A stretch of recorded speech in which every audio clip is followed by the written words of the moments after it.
নমস্কার বন্ধুরা, অনেকেই জানতে চেয়েছিলেন যে কোন কোন মিউচুয়াল ফান্ডে ইনভেস্ট করব না।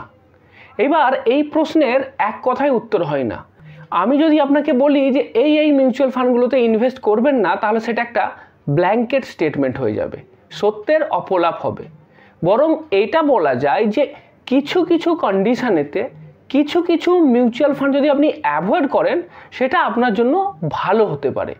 তো আমার এই ভিডিওতে আপনাকে আমি সেই রকমভাবেই বলবো যে কোন কোন কন্ডিশনেতে কোন কোন ধরনের মিউচুয়াল ফান্ড অ্যাভয়েড করা ভালো। প্রথম, যদি আপনার ইনভেস্টমেন্ট টেনিওর 1 থেকে 3 বছর হয়, তাহলে ইকুইটি ক্যাটাগরির মিউচুয়াল ফান্ড অ্যাভয়েড করাই ভালো। একটা শুধু ব্যতিক্রম আছে, সেটা হচ্ছে আরবিট্রাজ ফান্ড। কারণ আরবিট্রাজ ফান্ড নামে ইকুইটি ফান্ড হলেও এখানে স্টক মার্কেটের ভলাটিলিটিটা কাজ করে না। এবার আরবিট্রাজ মিউচুয়াল ফান্ডের প্রিন্সিপাল সম্বন্ধে যদি আপনি জানতে চান, সেই নিয়ে বিস্তারিত ভিডিও আমি অলরেডি বানিয়ে রেখেছি, সেটা দেখে নেবেন। আপনি যখন শর্ট টার্মে ইনভেস্ট করছেন, 1 থেকে 3 বছরের জন্য ইনভেস্ট করছেন, সেক্ষেত্রে আপনার মূল লক্ষ্য হবে যে আপনার যে প্রিন্সিপাল বা যেটা ক্যাপিটাল, যেটাকে আপনি ইনভেস্ট করছেন, তার প্রোটেকশানটা কিন্তু খুব ইম্পর্টেন্ট।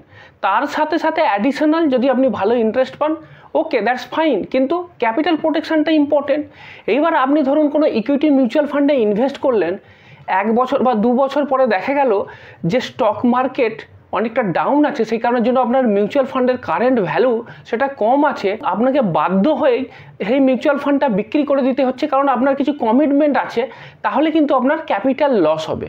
তো সেই কারণের জন্যই বলা যেতে পারে যে যদি আপনি শর্ট টার্মে ইনভেস্ট করতে চান, তাহলে ইকুইটি মিউচুয়াল ফান্ড অ্যাভয়েড করে চলুন। দ্বিতীয়, আপনি যদি মিউচুয়াল ফান্ডে নতুন হন বা যদি আপনি মিউচুয়াল ফান্ডে অল্প পরিমাণ ইনভেস্ট করেন, তাহলে প্রথমেই সেক্টরাল ফান্ডে বা থিমেটিক ফান্ডে ইনভেস্ট না করলেও চলবে। দেখুন, যদি আপনি মিউচুয়াল ফান্ডের নতুন হন, তাহলে আপনাকে প্রথমে মিউচুয়াল ফান্ডের ভোলাটিলিটি এই সম্বন্ধে আপনাকে ভালো করে জানতে হবে।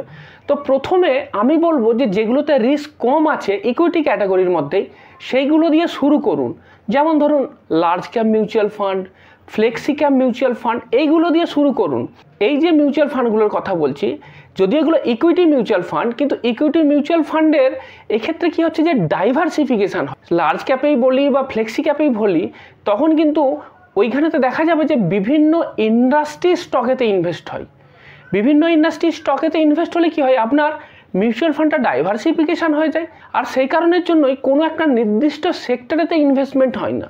কিন্তু সেক্টরাল ফান্ডেতে কি হয় যে একটা মিউচুয়াল ফান্ডেতে একই সেক্টরের কোম্পানিগুলোতে ইনভেস্ট হয়। এবার মনে করুন যে সেক্টরের মিউচুয়াল ফান্ডে আপনি ইনভেস্ট করছেন, সেই সেক্টরটা যদি বর্তমান সময়ে খুব খারাপ পারফর্ম করে, অনেক সময় দেখা যায় যে ইকোনমিতে একটা সেক্টর অনেক দিন ধরে খারাপ পারফর্ম করছে, তাহলে যত দিন ধরে সেই সেক্টরটা খারাপ পারফর্ম করবে, আপনার মিউচুয়াল ফান্ড কিন্তু তত দিন ধরেই খারাপ পারফর্ম করে যাবে। তো সেই কারণের জন্যই এটা বলা যেতে পারে যে শুরু যখন করবেন, তখন ডাইভার্সিফাইড ইকুইটি ফান্ডে ইনভেস্ট করুন।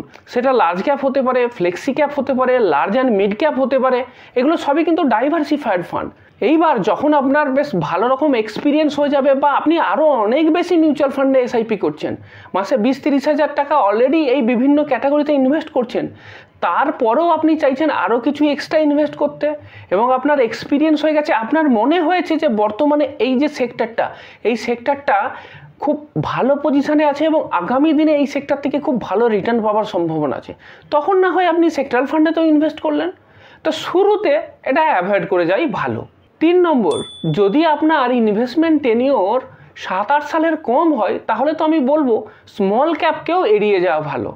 কারণ স্মল ক্যাপ ইনভেস্টমেন্ট কিন্তু খুব রিস্কি হতে পারে, খুব ভলাটাইল হতে পারে। জেনারেলি স্মল ক্যাপ মিউচুয়াল ফান্ডেতে স্মল ক্যাপ ক্যাটাগরির কোম্পানিতে ইনভেস্ট হয়। সেই কারণের জন্যই যদি আপনার ইনভেস্টমেন্ট টেনিওর কম সময়ের জন্য হয়, তখন এই রিস্ক ব্যাপারটা এত না নেওয়াই ভালো। তো যদি আপনি কম সময়ের জন্য ইনভেস্ট করতে চান বা 7-8 বছরের কমে ইনভেস্ট হয়, তাহলে সেক্ষেত্রে আপনার লার্জ ক্যাপ বা ফ্লেক্সি ক্যাপ ইনভেস্ট করতে পারেন। স্মল ক্যাপ তো আমি বলবো যখন আপনার ইনভেস্টমেন্ট টেনিওর 10 বছর বা তার বেশি সময়ের জন্য, আপনি জানেন যে আপনি যে টাকাটা এখন ইনভেস্ট করছেন 10 বছরের মধ্যে সেই টাকার দরকার নেই, সেই টাকাটা না হলেও চলবে। ইন দ্য মিন টাইম আপনি যখন মিউচুয়াল ফান্ডে ইনভেস্ট করছেন, আপনার যদি পোর্টফোলিওর ভ্যালু কমেও যায়, এই স্মল ক্যাপে যে ইনভেস্টমেন্টটা হয়েছে তার ভ্যালু যদি কমেও যায়, তাহলেও আপনার ক্ষতি নেই।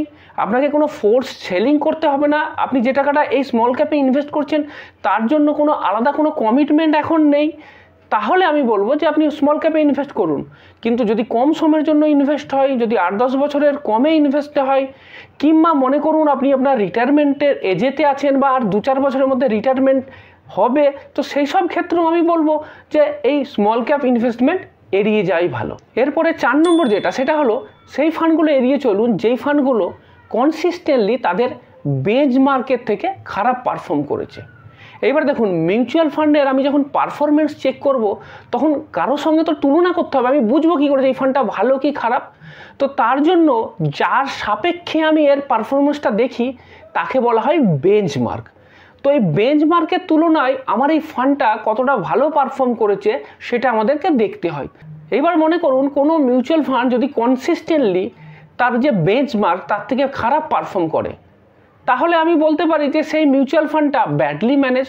কারণ আমি দেখতে পাচ্ছি যে 1 বছরেও সেই ফান্ডটা খারাপ পারফর্ম করেছে তার বেঞ্চমার্কের থেকে, 3 বছর, 5 বছর, 10 বছর, ইভেন সিন্স ইনসেপশন, মানে যতদিন থেকে মিউচুয়াল ফান্ডটা চালু হয়েছে ততদিন থেকে কন্টিনিউয়াসলি দেখা যাচ্ছে যে সে তার বেঞ্চমার্কের থেকে খারাপ পারফর্ম করেছে।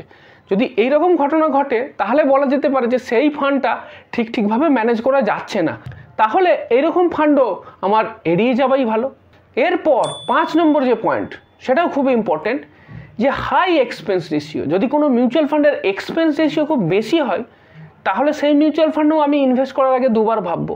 মনে করুন একই ক্যাটাগরির অনেকগুলো মিউচুয়াল ফান্ড আছে, আমি শর্ট লিস্ট করে দেখলাম যে 4-5টা মিউচুয়াল ফান্ড মোটামুটি একই রকম রিটার্ন দিয়েছে, কিন্তু দেখা যাচ্ছে যে কোনো একটা ফান্ডের ক্ষেত্রে এক্সপেন্স রেশিও বাকিগুলোর তুলনায় বেশি। তাহলে আমি তো দেখবো যে ফান্ডের এক্সপেন্স রেশিওটা কম আছে সেটাকেই সিলেক্ট করবো, যার এক্সপেন্স রেশিও বেশি আছে সেটাকে আমি অ্যাভয়েড করব। বিশেষ করে যদি আমি দেখি ইন্ডেক্স ফান্ডের ক্ষেত্রে, কারণ ইন্ডেক্স ফান্ডের ক্ষেত্রে তো ডিফারেন্সিয়েট করার জায়গাই নেই। কারণ একটা ইন্ডেক্স ফান্ডেতে তো সেই ইন্ডেক্সের যে স্টকগুলো আছে সেগুলোতে ইনভেস্ট হবে, সেই প্রপোর্শনেতে ইনভেস্ট হবে, তো সবারই একই ধরনের ইনভেস্টমেন্ট হবে। তার মধ্যেও দেখা যায় যে ইন্ডেক্স ফান্ডের ভেতরে তো বিভিন্ন যে এএমসি তাদের যে ইন্ডেক্স ফান্ড, সেই ইন্ডেক্স ফান্ডের এক্সপেন্স রেশিও বেশি। এবার যদি দেখি যে কোনো একটা ইন্ডেক্স ফান্ডের অ্যাবনর্মালি হাই এক্সপেন্স রেশিও আছে অন্যদের তুলনায়, তাহলে সেই ইন্ডেক্স ফান্ডটাও এড়িয়ে যাওয়া ভালো। আর একটা ব্যাপার আছে যে মিউচুয়াল ফান্ডেরও দুটো টাইপ হয়। একই মিউচুয়াল ফান্ড স্কিমে দুটো হয়, একটা হয় রেগুলার স্কিম আর একটা হলো ডাইরেক্ট স্কিম। তো এবার এই রেগুলার আর ডাইরেক্ট স্কিমের ভেতরেও তো বলা যেতে পারে যে যদি আপনি নিজেই মিউচুয়াল ফান্ড সিলেক্ট করে নিতে পারেন, ইনভেস্ট করার জন্য আপনার অপশান আছে, মোবাইল ফোন থেকে হোক বা অনলাইনে আপনি ইনভেস্ট করতেও পারবেন, তাহলে সেক্ষেত্রে ডাইরেক্ট অপশানটা নিতে বলবো ওই একই মিউচুয়াল ফান্ডের। কারণ যেটা রেগুলার অপশান, সেই রেগুলার অপশানটা জেনারেলি একটা থার্ড পার্টি সেলিং করে, সেটা ব্যাংক হতে পারে বা বিভিন্ন ফিনান্সিয়াল ইনস্টিটিউশন হতে পারে। তো তাদের থ্রু দিয়ে যখন ওই মিউচুয়াল ফান্ডে ইনভেস্ট করছেন তখন কিন্তু আপনার এক্সপেন্স রেশিওটা বেশি হয়। তো এক্সপেন্স রেশিও যখনই বেশি হবে তো আপনার রিটার্ন পোটেনশিয়ালটা কমে যাবে, কারণ এখানে এক্সপেন্স রেশিও বেশি দিতে হচ্ছে। তো সেক্ষেত্রে আপনি ডাইরেক্ট অপশানটাও সিলেক্ট করতে পারেন।